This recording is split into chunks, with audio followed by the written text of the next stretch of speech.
Certains d'entre vous sont déjà en vacances, c'est bien, ça fait plaisir. J'espère que vous vous reposez un peu. Alors moi, c'est pas mon cas, hein, vous pouvez le constater, puisque je suis toujours en train de tourner ces épisodes de mes bricolos en direct de mon studio de design, où je me trouve actuellement à Marrakech au Maroc. Hein, mais vous inquiétez pas, c'est pas une souffrance.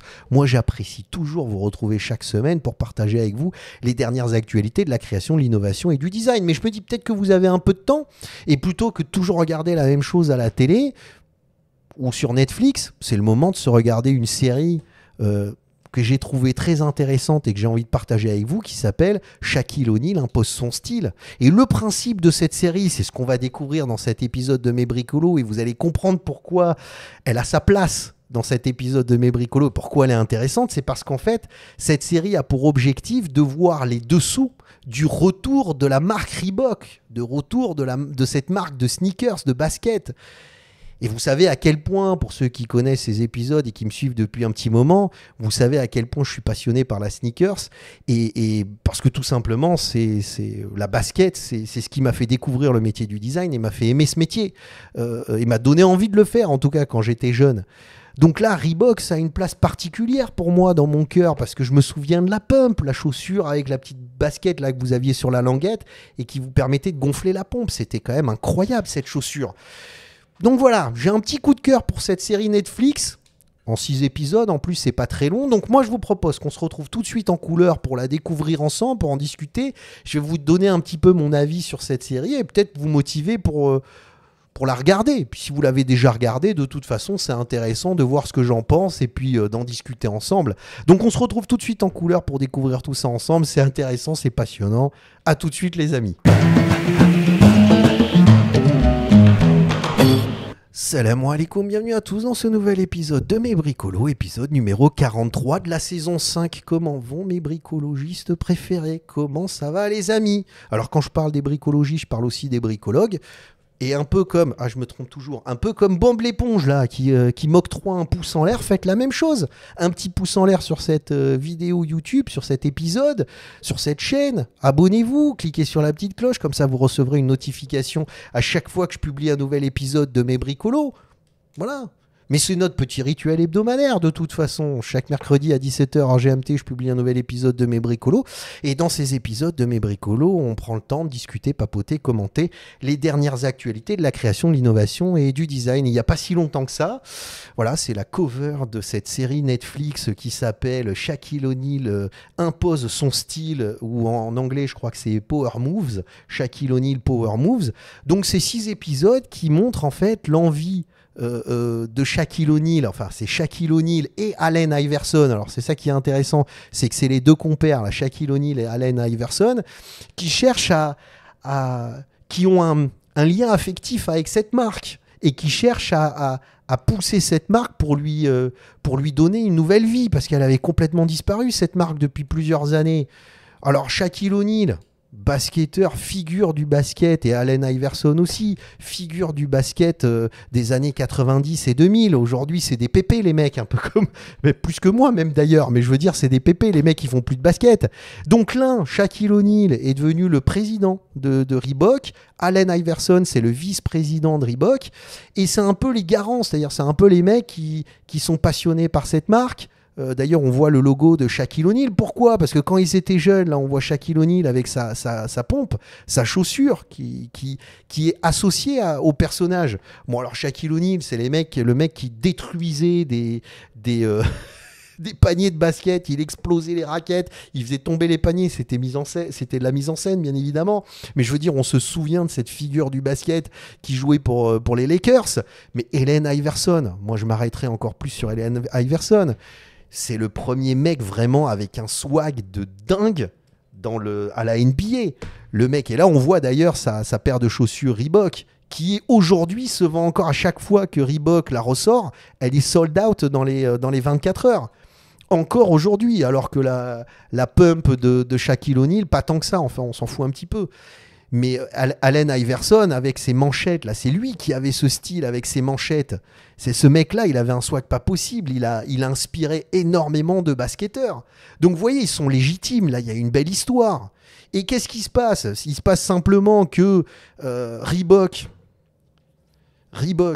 Bah, le problème de Reebok, c'est que elle cartonnait dans les années 80-90, mais en 2005, elle a été rachetée par Adidas, qui l'a complètement foutu de côté, hein, c'est-à-dire ouais, bon, super, on l'a acheté, mais ça nous intéresse pas. C'est comme s'ils avaient envie de la laisser crever, cette marque. Mais en 2021, elle a été rachetée par Authentic Brands Group. Alors, Authentic Brands Group, je sais pas qui c'est derrière cette marque, mais en tout cas, c'est pas des, j'allais dire, c'est pas des pimpoilles, parce que les mecs, ils ont Reebok, Champion, Nautica, enfin bon, ben même la marque Shaquille O'Neal, tu vois. Enfin, ils ont toute une tripotée de marques, hein, voilà, des marques de skate d'ailleurs, c'est assez incroyable, Element. Ils ont aussi des marques de surf, Roxy, qui est la marque de Quicksilver, enfin voilà, Billabong, Volcom, enfin ils ont énormément de marques. Et les mecs, ils ont racheté Reebok en 2021 et ils ont placé en président Shaquille O'Neal et en vice-président Allen Iverson. Alors, ce qui est intéressant, c'est ce que je vous expliquais, c'est que là, avec cette série Netflix, Shaquille O'Neal impose son style, c'est qu'en fait, on suit un peu version télé-réalité. C'est d'ailleurs un peu ce qui est le plus... Enfin, moi, ce qui m'a le plus fatigué, parce qu'on a un côté un peu fake, en fait, si vous voulez, un peu scénarisé, là, avec des musiques qui arrivent toutes les 4 secondes. Ils essayent de créer une espèce de fausses intrigues qui n'est pas vraiment, qui n'existent pas vraiment. Mais ce qui est intéressant, c'est qu'on suit Shaquille O'Neal et voilà, les mecs, ils sont passionnés. Enfin, on sent bien qu'ils sont passionnés, on sent bien qu'ils ont envie de faire quelque chose. On essaye de comprendre comment. Alors, c'est plus une série tournée plus que sur le design, qui est plus tournée sur le marketing de cette marque. Mais c'est intéressant parce que, je veux dire, à l'époque, dans les années 90, Reebok, c'était pas rien. Les mecs, ils sont arrivés, ils ont toujours eu un style hyper disruptif. Quand tu compares ça à Adidas et Nike, qui étaient des marques plutôt... alors, toutes les marques, c'était comment trouver la dernière technologie. Nike, c'était la bulle d'air visible avec la Air Max.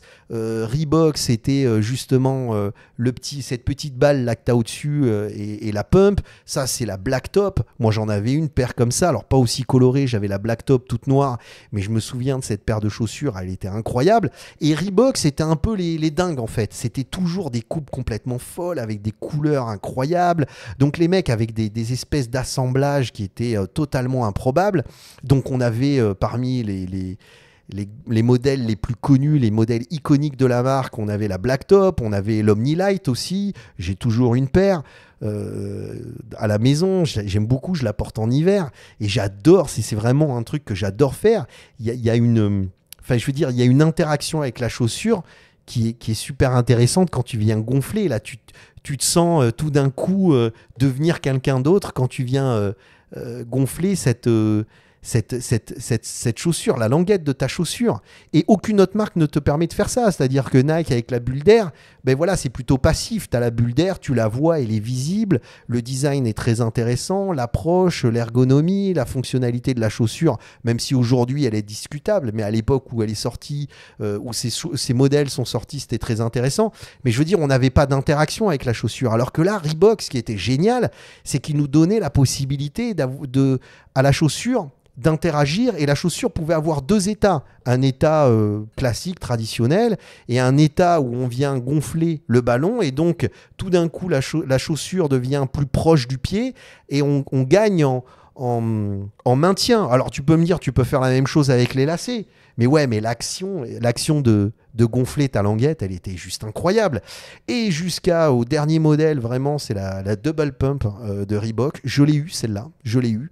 Je l'ai complètement déchirée parce que je voulais comprendre comment c'était fait. Et en fait, il était possible de gonfler la languette, mais aussi de gonfler la semelle.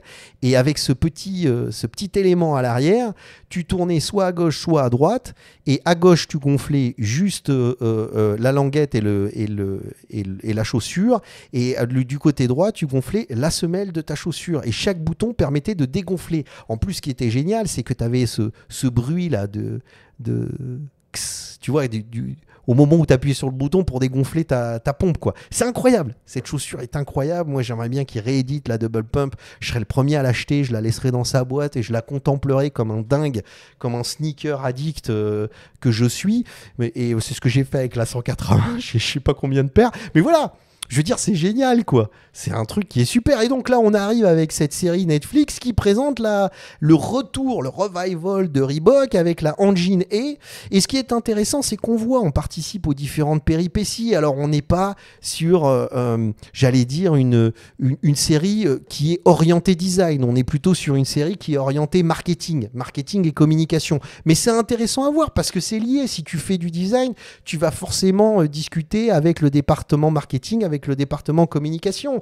Donc c'est intéressant de voir cette série de 6 épisodes. Mais moi, j'aurais voulu voir un peu plus de choses avec cette discussion avec les designers. Là, on a quoi sur l'ensemble des épisodes? On doit avoir 15 minutes tout au plus cumulées, hein, où on voit Shaquille O'Neal, Allen Iverson discuter avec le designer.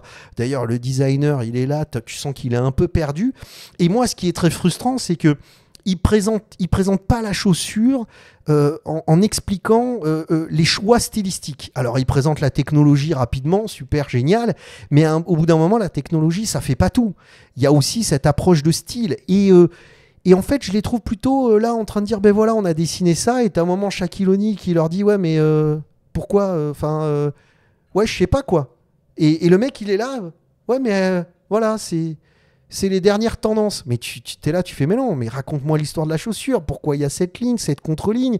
Pourquoi tu as créé cette espèce de motif qui donne un effet de vitesse à la chaussure? Quelle est la logique derrière? Alors, on a quelques éléments, mais c'est dommage c'est le seul reproche que je fais à cette série, c'est on n'a pas une explication, j'allais dire, alors après, peut-être que les gens s'en foutent, moi, c'est ce que j'apprécie, mais on n'a pas une explication plus importante autour de l'approche stylistique et de l'approche de design de la conception de cette chaussure.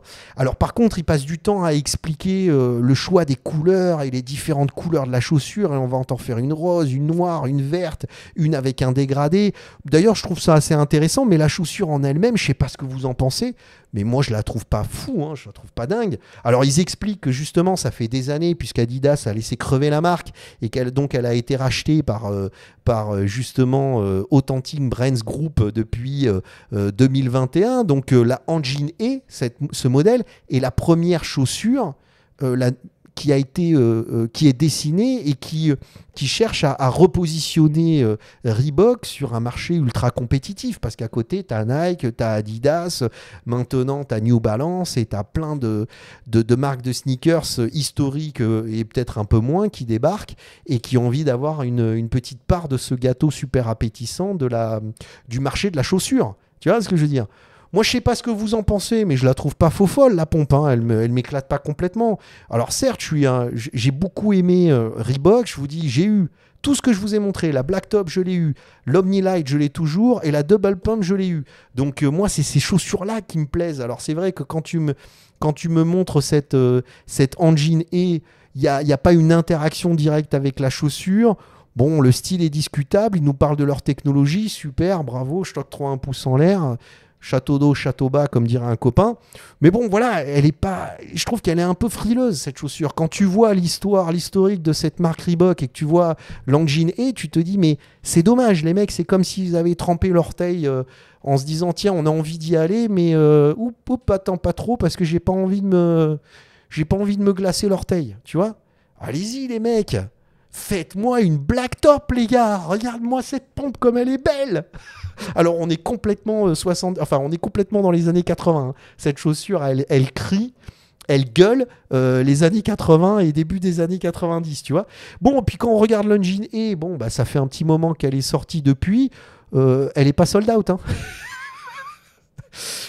Je sais pas si c'est un super succès commercial. Et puis quand tu vas sur le site de Reebok, c'est pareil. Hein, le site, tu as l'impression qu'il a le cul entre deux chaises. Il est à la fois un petit peu Nike et puis un petit peu New Balance et puis un petit peu tout, quoi. C'est-à-dire, il cherche pas à se positionner en disant ben vas-y, maintenant qu'on a Shaquille O'Neal et Allen Iverson en président et vice-président, vas-y, on va péter les codes, on va faire un truc assez dingue, on va revenir à cette espèce de marque qui se risquait à du design, à une approche de style, de technologie complètement dingue. Non, les mecs, ils te parlent de cette espèce de technologie, là, je sais pas comment elle s'appelle, Engine A, là, je sais pas quoi, là, cette espèce de truc à bâtonner. Ouais, mais m'en fous en fait. M'en fous, moi je veux la pump. Ou je veux un truc un peu pareil, moi. Fais-moi jouer avec la pompe. Fais-moi faire quelque chose où tu as deux états. Un état normal, tranquille, et puis un état où je me sens comme un super-héros. Tu vois ce que je veux dire? C'est dommage, c'est dommage. Et puis alors moi je me suis amusé à voir les best-sellers, t'as pas du tout l'Engine A, t'as les modèles classiques qui sont hyper beaux, c'est la Club C de Reebok, elle est juste super belle cette chaussure, c'est un grand classique, et en plus d'être confortable, elle est absolument magnifique, donc voilà, mais je veux dire, on est toujours sur des modèles historiques. Bon, moi je regarde ça d'un point de vue extérieur, et j'espère que ça vous donne envie de regarder cette série Netflix, parce que alors si vous faites du marketing et de la communication, vous devez regarder cette série Netflix, mais sinon ça vous donne l'occasion de vous régaler un petit peu et de voir quelques moments assez sympas. On voit Shaquille O'Neal et Allen Iverson. Moi, Allen Iverson, c'est quand même... Moi, je suis pas un fan de basket, mais Allen Iverson, c'était quand même le mec à l'époque, dans les années 90... c'était le gars qui avait du style, c'est le gars qui avait du swag, comme disent les jeunes de maintenant. Voilà. Bon, en tout cas, j'espère que cet épisode de Mes Bricolos vous a plu. Encore une fois, faites comme Bob l'éponge. Octroyez-moi un petit pouce en l'air sur cet épisode de Mes Bricolos. Hein, les 100 fidèles qui regardaient ces épisodes de Mes Bricolos chaque semaine, sachez que je vous aime. Ah, j'ai besoin de vacances là. En tout cas, je vous laisse avec des épisodes qui vont s'ouvrir à droite et à gauche. J'espère que cet épisode vous a plu. Vous avez encore la possibilité de cliquer sur ma petite ganache si vous voulez vous abonner. Et on se retrouve la semaine prochaine parce que je serai toujours pas en vacances pour un nouvel épisode de Mes Bricolos. Slama à tous, à la semaine prochaine. Bye.